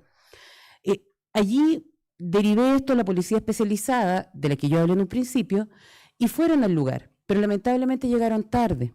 Y ya había ocurrido una captura masiva de los polluelos de esta fardela blanca, y eso había significado un daño al ecosistema inconmensurable. Al tercer año, la querella presenta una nueva querella, pero esta vez habíamos hablado con CONAF. Entonces presentan la querella antes de la anidación, y cuando ya la presentan, envía a todas las policías y a todos los equipos especializados acompañados por CONAF que estuvieran alertas en el momento en que los pollitos eran chiquititos. ¿Cuál fue lo positivo? Lo positivo es que encontramos en flagrancia una persona que había capturado muchos polluelos, tenía en un congelador en su casa alrededor de unos 60, 80 polluelos, desplumados ya, empaquetados, y los tenía listos para la venta. Y se descubrió, porque en Isla Mocha no hay muchas casas, pero se descubrió porque había un tremendo humo cuyo origen era un fuego en el cual estaban quemando las plumas de estos pollitos. ¿Cuál es la dificultad técnica jurídica? Nosotros sabemos que es un ave que está protegido, pero ¿dónde está? Lo primero fue buscar en la ley de caza y efectivamente está establecido que nosotros debemos sancionar penalmente a las especies protegidas o vulnerables. Pero ¿cómo sabemos que la fardela blanca es especie protegida o vulnerable? Hay que ir al reglamento, y en el reglamento está, en una línea dice fardela de mar adentro o fardela blanca, y efectivamente esta era el ave, es decir, estaba protegida. ¿Cuál fue el corolario de esta historia? El corolario es que logramos entender por qué lo cazaban. Nuevamente una historia bastante antigua. Cuando los españoles llegaron a esta zona, los indígenas, como una especie de ofrenda al conquistador, le llevaban los polluelos de la fardela blanca, diciendo que eran muy, muy deliciosos, que era una comida muy exclusiva. Y efectivamente se los comían en calidad de polluelos. Eso siguió persistiendo con algunos grupos muy, muy específicos y muy escondidos que consumían estos polluelos no solamente en la octava región, también los traían a Secasta, Santiago. Y esto era lo que nos movía el comercio, siempre tiene que ver un poco con el trasfondo económico. Ahora, lo bueno es que en esta causa nosotros también logramos terminar esto con una salida que consistió en charlas de parte de los propios imputados que fue sorprendido a sus colegas pescadores, diciéndole de que esto estaba protegido, que no se podía hacer y que si no, iban a estar detenidos, iban a pasar presos por la fiscalía, que iban a tener que ir a audiencias y que iban a tener que ir varias veces al tribunal que estaba en Leu. Y en definitiva, nunca más tuvimos querellas. Después de esos 3 años de trabajo, algunos que fue infructuoso y el tercero que fue exitoso, la verdad es que la población de fardelas floreció y finalmente se recuperó a los niveles normales. Y sigue habiendo 75% de nacimientos de fardelas en Isla Mocha y el 25% en Isla Juan Fernández, y ya estamos al borde de que no sea una especie vulnerable. El segundo ejemplo, voy a ser más breve, María Lilia, gracias, es respecto de la situación de Bocamina en Coronel. Durante varias semanas hubo protestas el año 2012 por parte de los pescadores en Coronel por contaminación del mar. A raíz de esas protestas que estaban en los medios de prensa, se inició por parte de la Fiscalía Regional del Biobío una investigación de oficio para poder ver qué es lo que ocurría. Voy a hacerlo muy resumidamente. Primero fuimos con los equipos especializados a ver el mar, porque eran pescadores los que reclamaban. Y decían que el origen era una termoeléctrica que estaba en el sector que se llamaba Bocamina, por eso el caso era Bocamina. Y en el mar encontramos que no había nada ya, no habían peces, no habían moluscos, no había casi nada, solo una alga roja que al analizarla por nuestros equipos especializados nos dimos cuenta que estaba llena de mercurio. No podía haber mercurio en el alga. Entonces empezamos a averiguar de dónde podía venir el mercurio. Si no era del agua, porque en el agua no estaba, en cantidades elevadas al menos, fuimos a ver en tierra. Y en los techos de las casas que estaban cerca de la termoeléctrica Bocamina, encontramos altísimos niveles de mercurio y de otros metales pesados. También encontramos cadmio, vanadio, plomo también. Y todas estas muestras las volvimos a analizar. ¿Y de dónde vienen? Ah, tiene que ser de Bocamina, dijimos, pero nos equivocamos. En Bocamina fuimos a la termoeléctrica y es una termoeléctrica, queman carbón, generan electricidad. El residuo del carbón es la ceniza. Buscamos en las chimeneas, en todas las partes de la industria y no encontramos estos mismos componentes. Pero pensamos, ¿las cenizas dónde se van? Y se iban a un vertedero. Y en ese vertedero sí encontramos todos los índices que efectivamente coincidían con los techos y que coincidían con el mercurio de esta pequeña alga roja, que era la única que estaba viviendo en la bahía de Coronel. Con ese antecedente nos pusimos a ver, bueno, ¿y esto por qué es así? Y era porque efectivamente las cenizas de la termoeléctrica las tomaban y las vertían ahí, el vertedero estaba abierto al lado del mar, y todos los que hemos ido al mar sabemos que el viento va hacia el continente, sobre todo en las tardes, y efectivamente se iba hacia el interior y contaminaba toda la zona. Y gravemente una escuela que estaba muy cerca de Bocamina, que tenía 0 flores, 0 árboles, problemas en sus patios y en que los profesores en sus delantales blancos se les pegaba una sustancia ploma, que era pegajosa, y que si cerraban las ventanas entraba menos. Nuevamente el corolario de esto, después de 4 años de investigación, 2 años de procedimientos judiciales y finalmente 1 de observación, logramos terminar esto con una suspensión condicional que permitió cubrir todo este vertedero con varias capas y encima ponerles también área verde, así que ahora además es un parque muy bonito y que impidió que estas cenizas se levantaran. 3 años después de que el caso terminó, yo llegué al lugar por otra causa y fui a entrevistar a la directora de la escuela, fui personalmente, que me recibió muy contenta, con un jardín de flores afuera, con un árbol que tenía pájaros viviendo ahí, y que me dijo que efectivamente ya no se les pegaba esta sustancia en el delantal.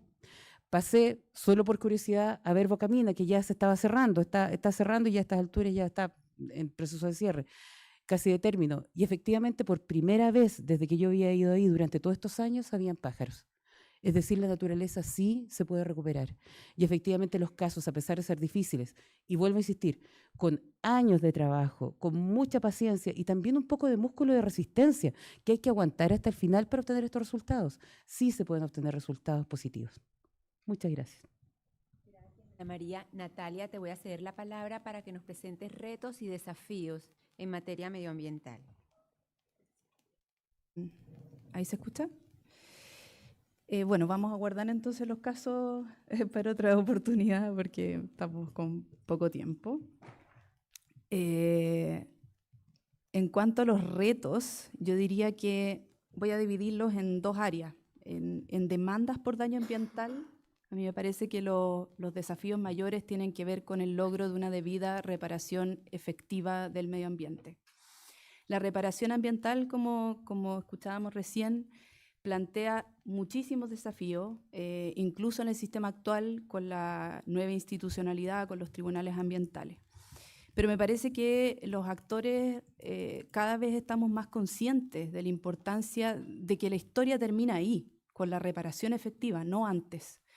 Entonces, en relación con la ejecución de la sentencia en materia ambiental, hay aquí una serie de problemáticas que quisiera abordar. Primero, las dificultades que tenemos para aplicar las propias reglas que tenemos actualmente para la ejecución forzada de las obligaciones de reparar, que son básicamente las reglas de ejecución forzada para las obligaciones de hacer o no hacer, ¿cierto? Porque se trata de reparar materialmente el medio ambiente, no es dinero, es reparación material. Aquí se aplican las reglas generales de ejecución de la sentencia, reglas del cumplimiento incidental o juicio ejecutivo en las obligaciones de hacer.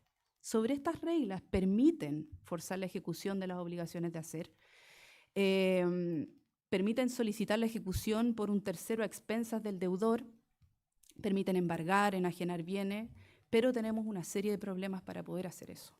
La primera complejidad dice relación con la evaluación económica de los daños y de las medidas de reparación.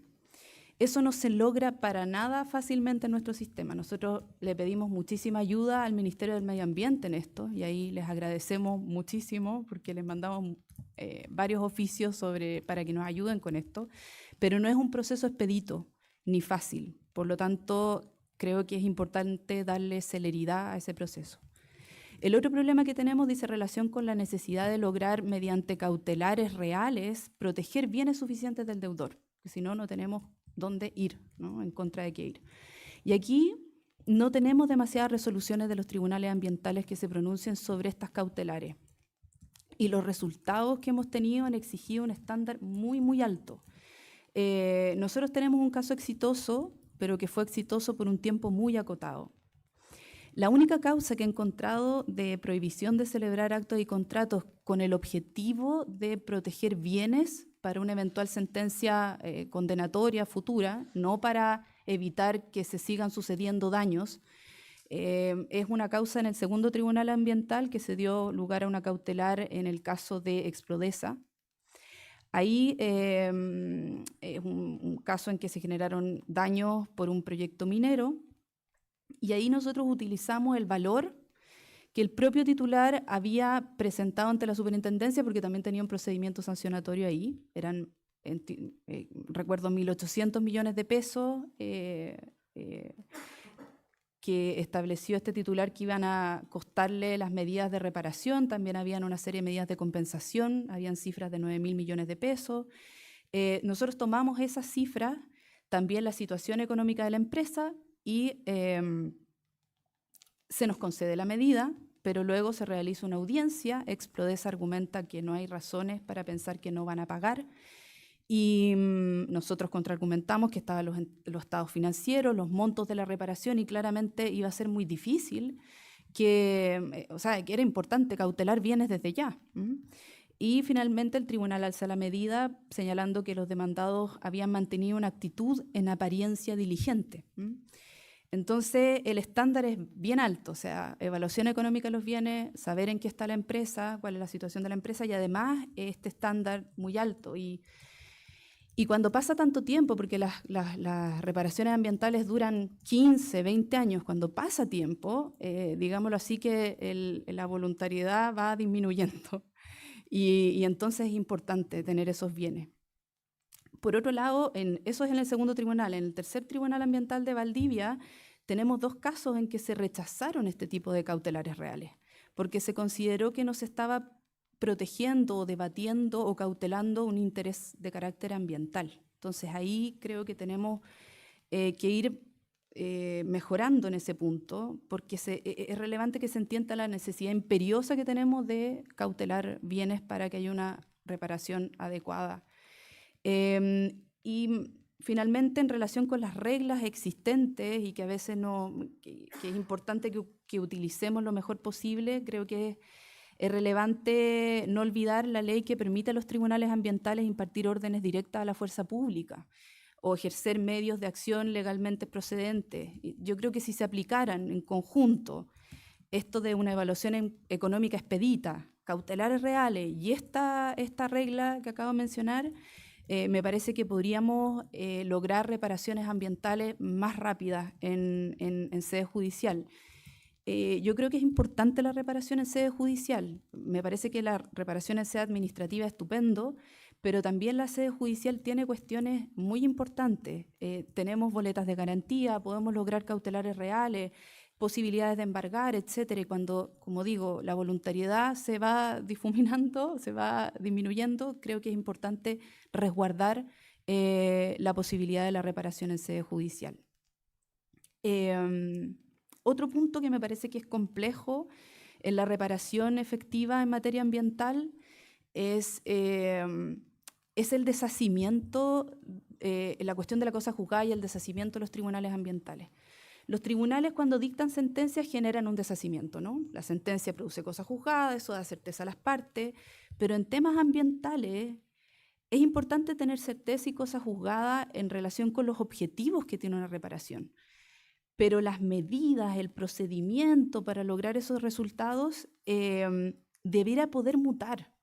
según los cambios materiales que puedan producirse en los componentes ambientales afectados, de manera de lograr la finalidad perseguida por la acción de reparación. Aquí también recomiendo un texto del profesor Iván Hunter, un texto que se llama La ejecución de las sentencias de reparación del daño ambiental, desafíos para el derecho procesal. Está en las revistas de las 8ª Jornadas Nacionales de Derecho Procesal del año 2022 de la Thomson Reuters.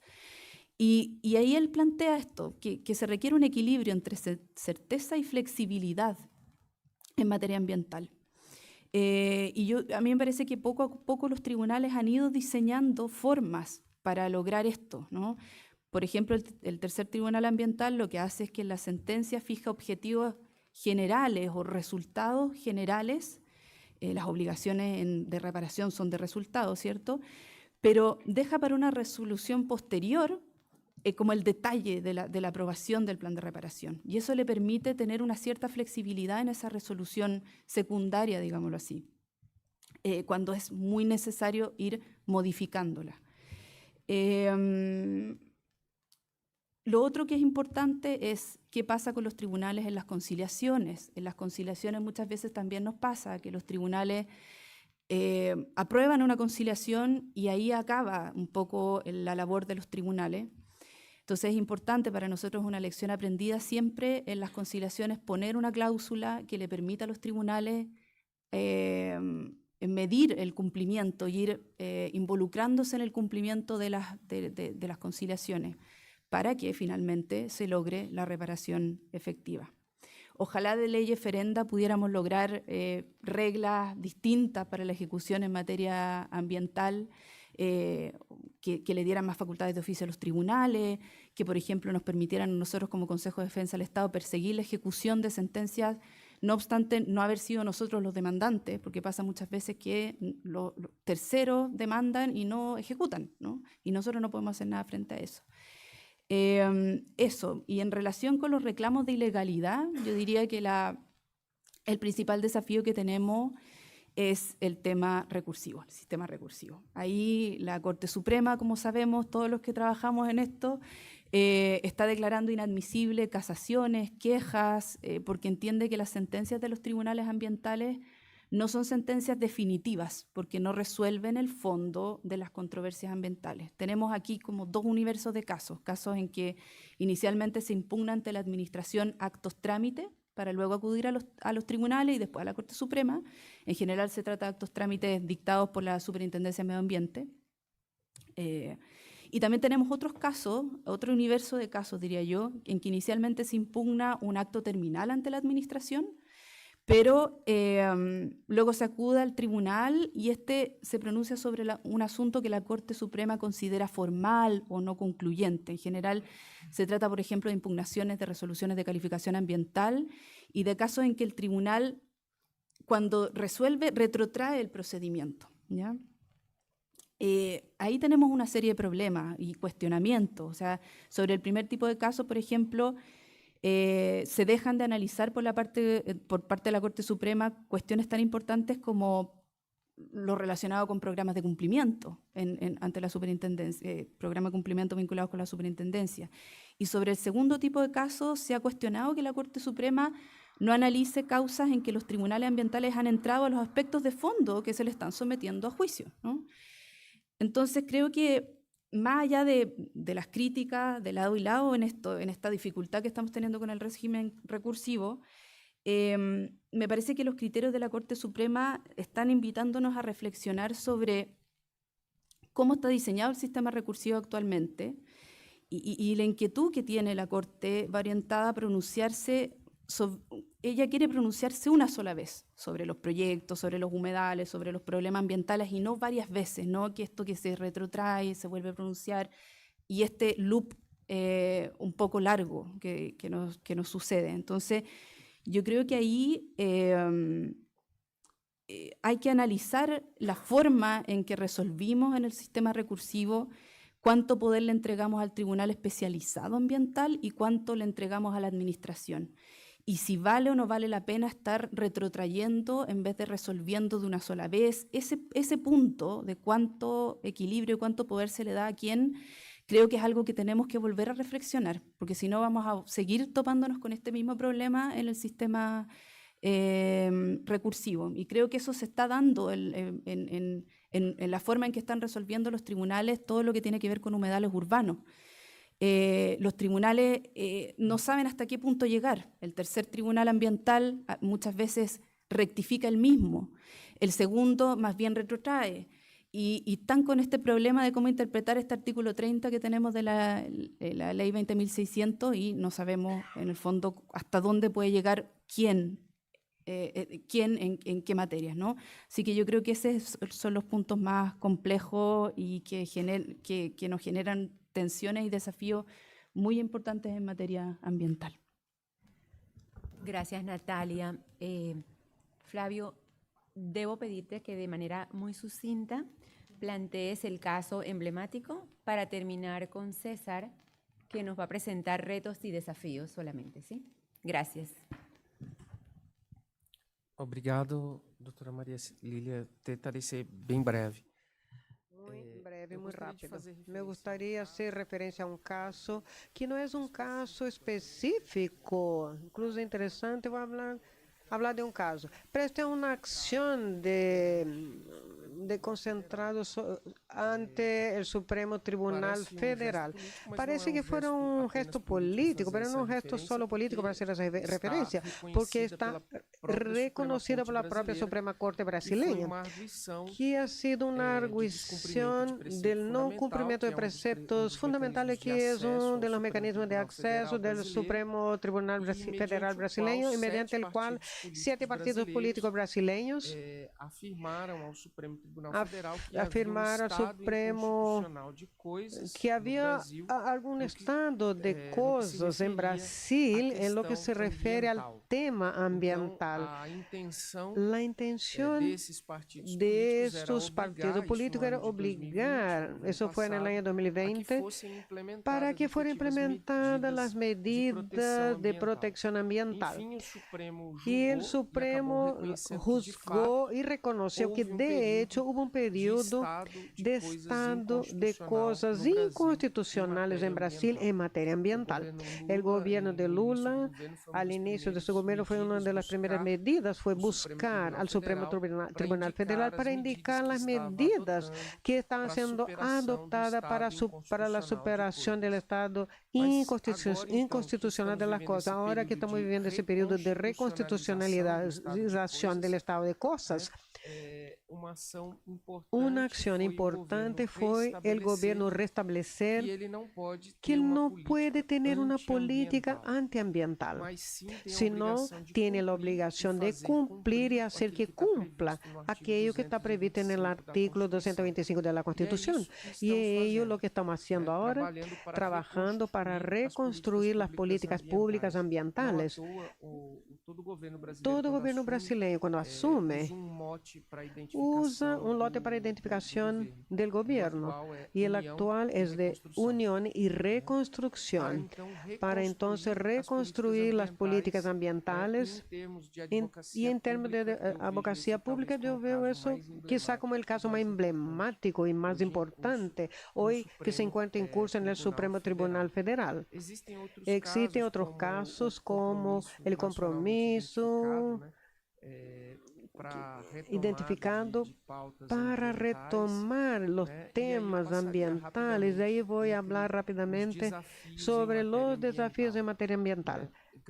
Gran parte de los infractores sobre los cuales inciden las multas en Brasil no tienen bienes que viabilicen la reparación, tampoco la reparación posterior o una previa.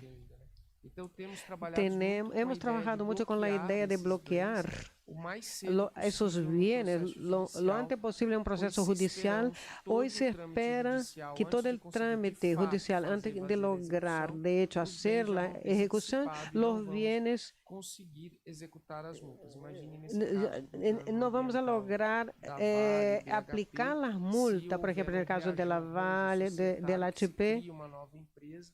A veces se crean nuevas empresas y existe discusión sobre sucesión empresarial que dificulta la ejecución.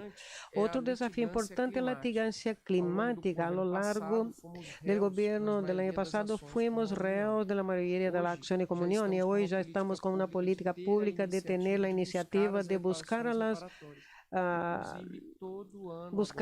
hacer las reparaciones. Hoy en día estamos promoviendo un bloque de acciones para la protección ambiental.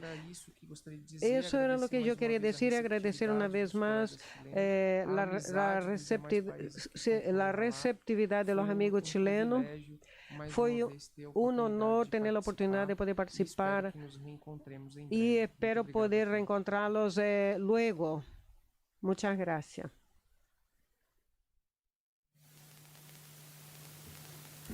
Gracias. Voy a resumir en mi intervención final en dos, considero buenas prácticas y 5 desafíos que tenemos pendientes en la materia.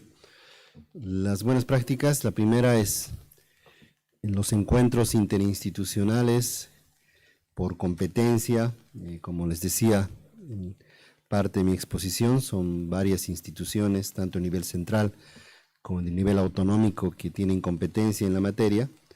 Hemos hecho un esfuerzo de reunirlas a todas en ya una primera oportunidad a principios de este año en Santa Cruz de la Sierra, y hemos logrado llegar a la conformación de 4 mesas de trabajo de tarea permanente. La primera, actualización normativa; la segunda, tecnologías de la información y comunicación; la tercera, gestión jurídica; y la cuarta, académica, formativa, capacitación. Y la segunda, considero buena práctica en Bolivia en este último tiempo, es la realización de investigaciones especializadas.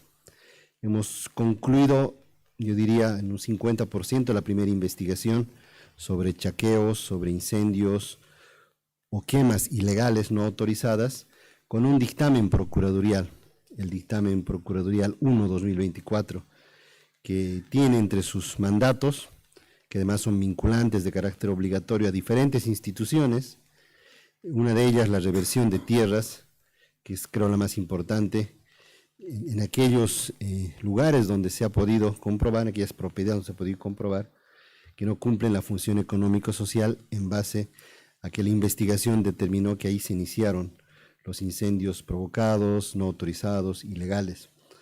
Estos dictámenes, les he dado solamente un ejemplo, el primero que se ha emitido este año, además de ser obligatorios y vinculantes, son de seguimiento y supervisión permanente.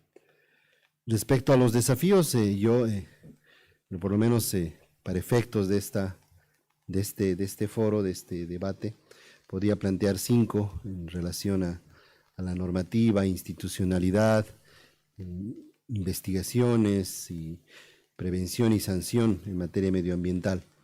Uno, el apoyo interinstitucional para las investigaciones especializadas.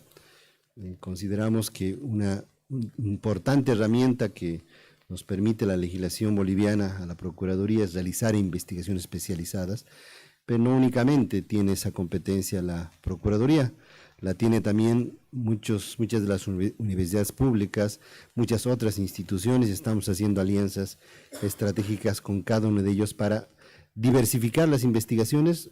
Obviamente no son solo en materia medioambiental, pero con particularidad y con mayor énfasis en materia medioambiental. La producción normativa, que también es competencia de la Procuraduría en el ámbito de sus competencias. Les decía en parte de mi exposición, el Código Procesal Agroambiental es para nosotros prioritario para poder venirles aquí en una siguiente oportunidad a hablar de casos, de sentencias del Tribunal Supremo o del Tribunal Agroambiental en este caso en particular. Y una norma que se va a plantear recién este jueves, les decía como primicia, que va a ser una norma quizás emblema contra los incendios, chaqueos y quemas ilegales.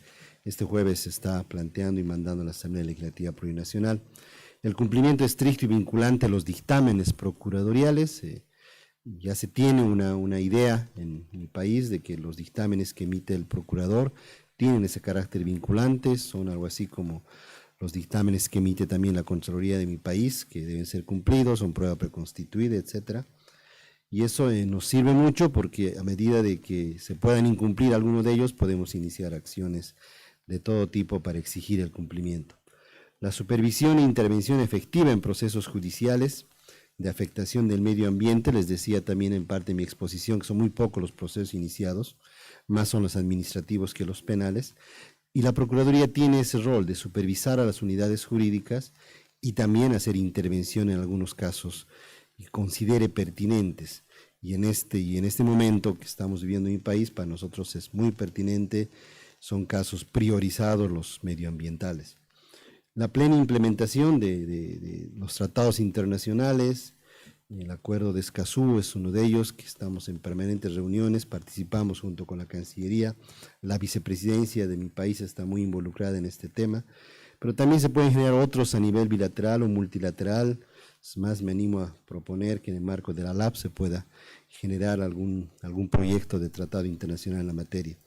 Y finalmente la capacitación, sensibilización, socialización, que es importante a nivel posgradual, a nivel, en Bolivia se tiene cursos obligatorios en defensa legal del Estado, pero también en los colegios, en las universidades hemos recientemente logrado que en la currícula de las carreras de Derecho se incorpore la materia de defensa legal del Estado, que con énfasis, obviamente, en materia medioambiental, que como desafío los planteo en esta selecta mesa y a todos ustedes. Gracias. Gracias a todos. Se han recibido algunas preguntas en el WhatsApp que para esos efectos se ha compartido. Y Ana María, eres la afortunada para responder la siguiente pregunta.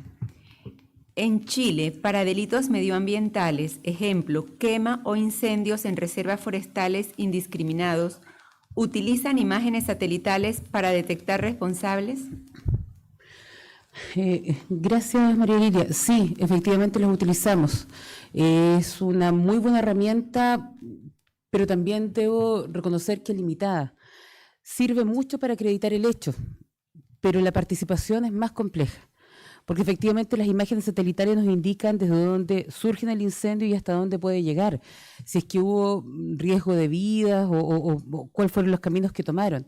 Pero quiénes iniciaron el incendio, eso efectivamente es una materia más compleja, pero indudablemente para acreditar el hecho sirve.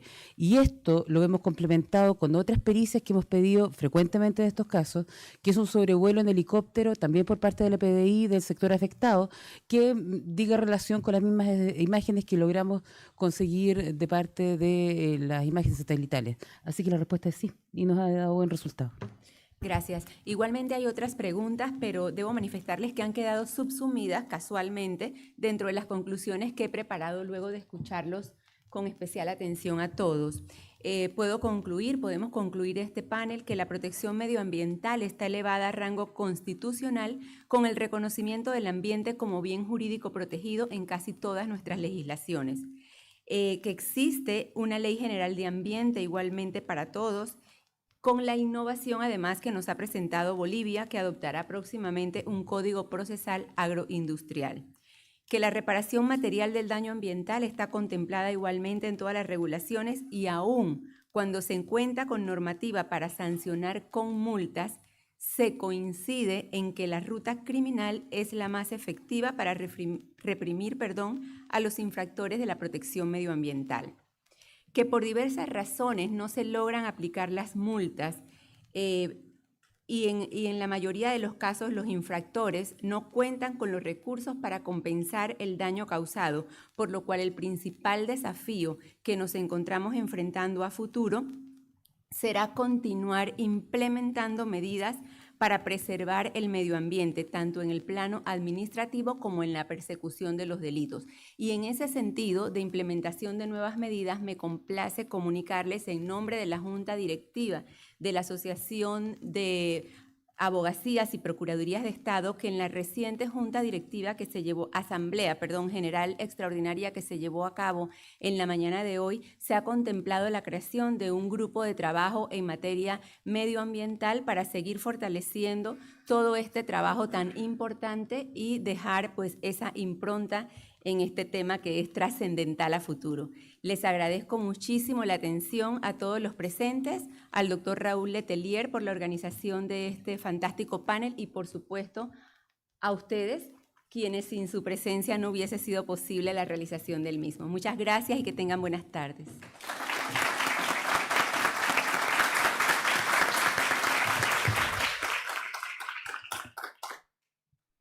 Bueno, agradecemos nuevamente la presencia de todas y todos quienes han asistido esta tarde a la segunda jornada de trabajo del CLAPE, y mañana queremos pasar algunos avisos para seguir con nuestras actividades. Mañana, nuestro último día de actividades, las delegaciones, sus anfitriones y algunos funcionarios del Consejo de Defensa del Estado nos reuniremos acá en el frontis de la Contraloría General de la República a las 8:30 de la mañana para realizar una visita guiada al Palacio de la Moneda. Para eso se les solicita que puedan portar, por favor, su documento de identificación, pasaporte o carnet de identidad, que se les requerirá al inicio y al acreditarse en el Palacio de la Moneda. Luego de esa visita, tomaremos la foto oficial de este encuentro y seguiremos con una visita guiada a la Corte Suprema a eso de las 11:30 de la mañana. Y finalizaremos con una actividad en el Consejo de Defensa del Estado. Así que eso es todo por ahora, así que muchas gracias y que tengan buena tarde.